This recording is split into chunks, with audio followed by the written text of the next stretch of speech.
জমি সংক্রান্ত কি অভিযোগ ছিল এবং নিউ টাউন থানার আইসির বিরুদ্ধে কি ব্যবস্থা কি হয়েছে?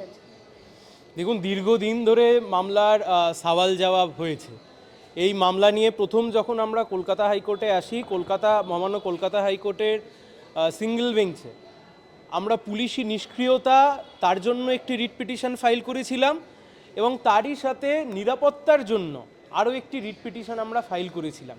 এবং আদালতের সামনে আমরা তুলে ধরেছিলাম যে মেডিকেল এভিডেন্স থাকা সত্ত্বেও এবং রিটেন কমপ্লেন্টে চুরি হয়েছে এবং জমি সম্পর্কিত যা বিষয় এই সমস্ত কিছু থাকা সত্ত্বেও কিভাবে লঘু ধারায় মামলা রুজু করে মামলার গুরুত্বই বোঝেননি এবং তার সাথে যিনি অভিযুক্ত ছিলেন সেই অভিযুক্ত ব্যক্তি প্রমোটারের অত্যন্ত ক্লোজ ব্যক্তি, লোকাল প্রমোটারের অত্যন্ত ক্লোজ ব্যক্তি এবং লোকাল কাউন্সিলর তার অত্যন্ত ক্লোজ ব্যক্তি এবং অভিযুক্ত নিজেও একজন ছোটোখাটো তিনিও প্রমোটার। ফলে পুলিশ প্রশাসন জেনে বুঝে তাকে ব্যাকআপ করছেন। এই মামলায় কলকাতা হাইকোর্টের মহামান্য কলকাতা হাইকোর্টের বিচারপতি তীর্থঙ্কর ঘোষ তিনি প্রথম থেকে কঠোর অবস্থান নিয়েছিলেন, কড়া মনোভাব দেখিয়েছেন এবং সেই কড়া মনোভাবের জন্য আগের তিনটি শুনানিতে নিউ টাউন থানার আইসির বিরুদ্ধে যে পদক্ষেপ নেওয়ার কথা সেই পদক্ষেপ নেওয়ার কথা জানিয়েছিলেন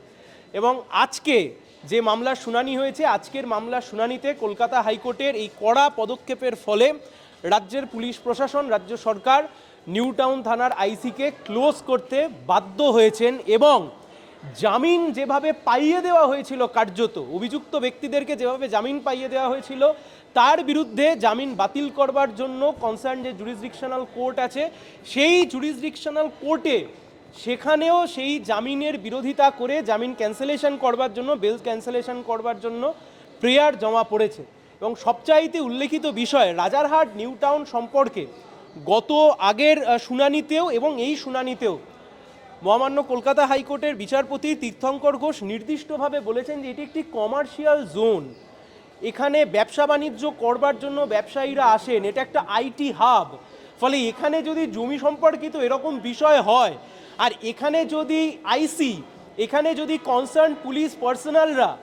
এত এইরকম নেগলিজেন্ট বিহেভিয়ার দেখান, এভাবে যদি অ্যাকিউজ পার্সনদের পাশে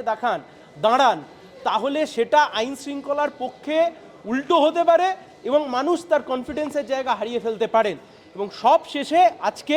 কলকাতা হাইকোর্টের মহামান্য কলকাতা হাইকোর্টের বিচারপতি তীর্থঙ্কর ঘোষের এজলাসে যখন এই মামলা ওঠে সেই মামলাতে রাজ্য সরকার জানান যে আইসিকে ক্লোজ করা হয়েছে।